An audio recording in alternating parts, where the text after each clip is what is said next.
बिहार की 113 नंबर एकमा विधानसभा सीट पर इस बार चुनावी समीकरण लगातार बदलते नजर आ रहे हैं, जहां एक ओर सत्ताधारी दल और पारंपरिक विपक्षी पार्टियां अपनी पकड़ बनाए रखने के लिए संघर्ष कर रही हैं, वहीं जनता के बीच एक नई उम्मीद बनकर उभरी है जनसुराज। प्रमुख दलों की संभावित स्थिति। जनता दल यूनाइटेड (जेडीयू) की तरफ से अभी तक आधिकारिक प्रत्याशी की घोषणा नहीं हुई है, लेकिन धूमल सिंह को संभावित उम्मीदवार माना जा रहा है। वे संगठन में सक्रिय हैं और क्षेत्र में लगातार जनसंपर्क बनाए हुए हैं। लोक जनशक्ति पार्टी (एलजेपी) यदि सीट पर दावा करती है तो कमेश्वर उर्फ मुन्ना को मैदान में उतार सकती है। राष्ट्रीय जनता दल (आरजेडी) के वर्तमान विधायक की लोकप्रियता में कमी देखी जा रही है और उनके प्रति जनता का विश्वास इस बार पहले जैसा नहीं रहा। जनसुराज की एंट्री, बदलाव की उम्मीद। इन पुराने राजनीतिक धड़ों के बीच जनसुराज एक नई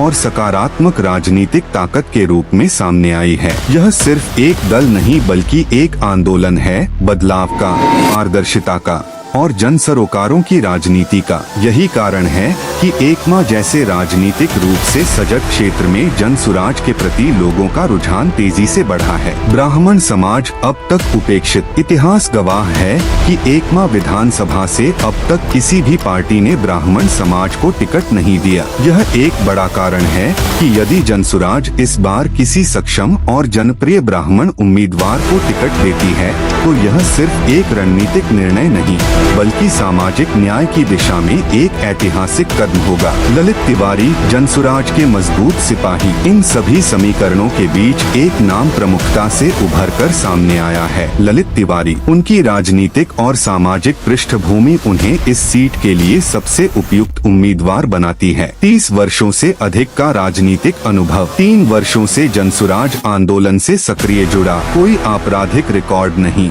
समाज में उच्च नैतिक छवि। ब्राह्मण समाज से आते हैं जो लंबे समय से राजनीतिक भागीदारी से वंचित रहा है। जनसंपर्क में मजबूत पकड़, आमजन में विश्वसनीय और सहज नेता की छवि। ललित तिवारी ने न केवल संगठन को मजबूती दी है बल्कि एकमा विधानसभा के गावटोले तक अपनी सक्रिय मौजूदगी दर्ज कराई है।